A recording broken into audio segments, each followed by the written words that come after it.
United Champions just went down, and here are my thoughts.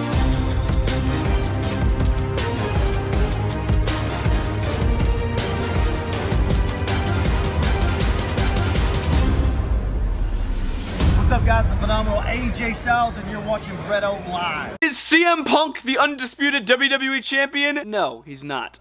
But we're still going to talk about WWE United Champions from Riyadh, Saudi Arabia. We're going to be going through every match with WWE action figures. I cannot wait to do it. Every winner. We actually had a title change on this show, which I did not have predicted. Very shocked. A little cool debut. A lot of fun things to talk about here at Night of Champions. Solid crowd in Riyadh. Everybody's safe. Everything was great. So that is awesome. Currently watching the post show right now. But my only question is, as most of you guys know, I am trying to collect all the John Cena farewell t-shirts. Are those Riyadh shirts gonna go on sale on WWE Shop? The purple and the green one? I really hope so, otherwise my collection will be incomplete. So WWE and WWE Shop, let's sell those Riyadh shirts, please. But without further ado, let's talk about Night of Champions from Riyadh. Our opening match, yes, opening match was the finals of the King of the Ring tournament. It was the Viper, the 14-time, possibly soon to be 15-time world champion, Randy Orton, going one-on-one with Cody Rhodes. This match was so good. Love the pace of it, man. Multiple reversals from it. After a superplex in the match, Randy Orton favored his lower back and his entire back, for all that matter, the rest of the match. So Cody Rhodes would exploit that injury that Randy Orton took, and he'd take advantage. I really enjoyed the RKO where Cody Rhodes was going for the springboard Cody Cutter, and then Randy Orton turned it around, RKO. Just some great spots in this match, but in the end, Randy Orton decided to bring a steel chair in the ring, and I found this kind of odd. I'm like, this is kind of heel vibes from Randy. What's he doing? He distracts the referee. The referee takes the chair. Randy Orton exposes the turnbuckle, but Randy Orton would actually be setting up his demise, because Randy Orton would hit the turnbuckle, and then Cody Rhodes would capitalize with the crossroads and solidifying himself as King of the Ring. Yeah, he pinned Randy Orton 1, 2, 3, because Randy Orton was trying to, was listening to the wrong voices in his head, man. He decided to kind of go heel a little bit, use the exposed turnbuckle. Didn't work out. Cody Rhodes wins the crown. After the match, I thought Randy Orton was going to think about running back in the ring and possibly attacking Cody Rhodes, but he did not. Randy Orton decided to walk away, but he looked so freaking angry on ringside.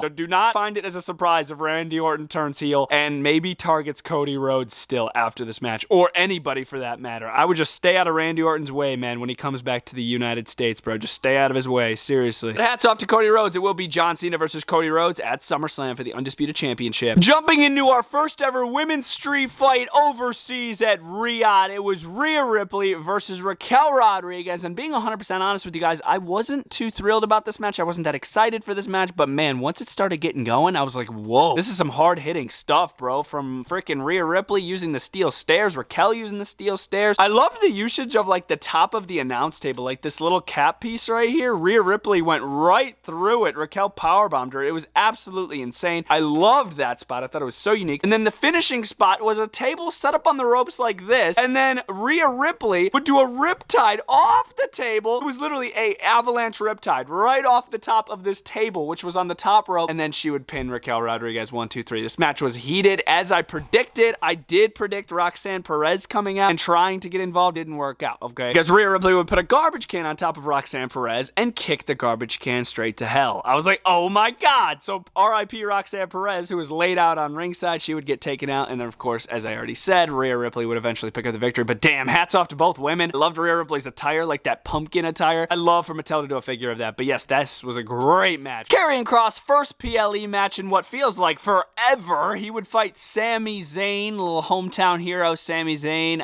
part Saudi Arabian. So this was a pretty solid ovation here for Sami Zayn. Match was good. Karrion Kross did control most of the match, I would say. Scarlett kind of whispered something in his ear, and then Karrion Kross started absolutely demolishing Sami Zayn. So I don't know what she said, but she said something wild in Karrion Kross's ear. In the end, Karrion Kross wanted Sami Zayn to reveal that he's a liar, because Karrion Kross thought he had Sami Zayn beat, so he's like, dude, just tell me that you're a liar. Tell me that you're a liar. In the corner, I'm like, what is he talking about? Karrion Kross, he talked too much, and he ate a Helula kick right to the face. Karrion Kross loses. I did not predict this. I was wrong on this. I had Karrion Kross winning. Super happy that Sami Zayn picked up the victory. He looked great. Karrion Kross looked great. I just enjoyed this match overall. Sami Zayn coming out on top. All right, the United States Championship was on the line. It was Jacob Font Fatu versus Solo Sikoa. And if you see right there, dude, what? We have a new United States champion. I can't believe it. Solo Sikoa would not have won this match if it wasn't for the bloodline. So Tonga Loa's gonna make a return. Jeff Cobb's gonna come out and help Solo. And the new debut of Hikuleo. At least that's his indie name. I don't know what they're gonna be calling him. They didn't really give him a name. Michael Cole didn't say like, oh, it's Hikuleo. No, they didn't say that. So he might be going by a different name soon. An absolute monster of a man. Is the brother of Tama Tonga and Tonga Loa. Because I thought Tama Tonga was gonna be the other person to help Solo. But no, it's Hikuleo. He looked crazy. He was an absolute beast. He would chokeslam Jacob Fatu on the announce table and then send him back in the ring, all while the referee was distracted by Jeff Cobb. And then it would lead to Solo Sikoa pinning Jacob Fatu 1, 2, 3. And we have a new United States champion. I mean, don't get me wrong. I'm happy Solo's back on top. Happy Solo's got his bloodline back. I'm happy Solo's a champion. But at the same time, it's like at the expense of Fatu. How could they do this, man? Sad face. Sad face over here. I'm very happy Solo's back on track with a really solid bloodline. All right, so it was the finals of the Women's Queen of the Ring. It was Miss Jade Cargill versus Asuka. I would say this match was all right. Probably the weakest on the show, being 100% honest with y'all. But in the end, I would say Jade had a great victory. Jade Cargill would pin Asuka 1, 2, 3, 100% clean. Nobody got involved as they shouldn't. Why would you want to mess with Jade and or Asuka? Jade Cargill is your Queen of the Ring, and she, I believe, is going to be facing Tiffany Stratton because Jade's a SmackDown superstar, right? She's going to be fighting Tiffany Stratton at SummerSlam for the Women's Championship, and she is the Queen of the Ring. I predicted this. Some people thought it was going to be Asuka. People were calling me crazy for choosing Jade. Yeah, who's talking now? What's up? Yada mean. And our main event of the show, it is the last time. Or is it? Will this actually be the last time that CM Punk and John Cena fight? I don't know if that's the case, but anyways,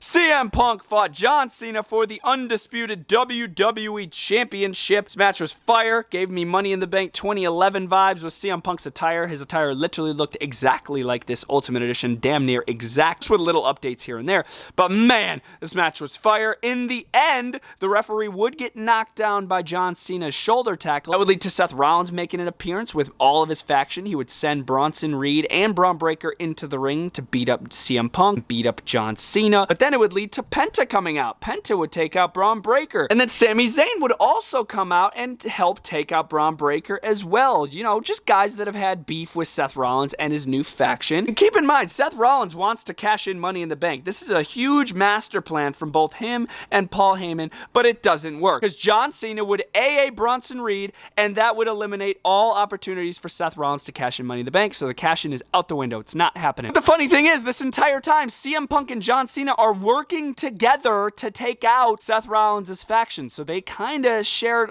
some love in the ring. Like, Cena wouldn't hit him with the championship. John Cena shook hands with Punk, but then, similar to the face change at the Elimination Chamber, John Cena would turn bad again, go for a low blow, didn't work. CM Punk would hit the GTS, but then Seth Rollins would run back in the ring and nail CM Punk with the briefcase. So they're revamping our rivalry between Seth Rollins and CM Punk. I guess it's getting revamped. There's just so much hate between those two men. They cannot get it out. It needs to end in Hell in a Cell. It really does. That is how we end rivalries like this, inside of Hell in a Cell. So that would lead to John Cena pinning CM Punk after Seth Rollins absolutely annihilated Punk with the briefcase. John Cena got lucky as all hell when he retained his championship here. John Cena should not have won this match. Punk had him pinned for at least a 10 count. But it was still a heck of a match. If it was the last bout between these two, man, I was blessed to see it live, bro. Absolutely amazing. I never thought I'd be seeing CM Punk versus John Cena one last time in 2025 for that matter. I never would have guessed I'd be seeing something like that. So this was a blessing to watch this match. I did know John Cena was going to win, but at the same time, it's like, I don't even care, bro. Like, I just enjoyed watching them two go at it. Two of my literal childhood favorites and still favorites to this day. All right, that was Night of Champions. What did you guys think of the show?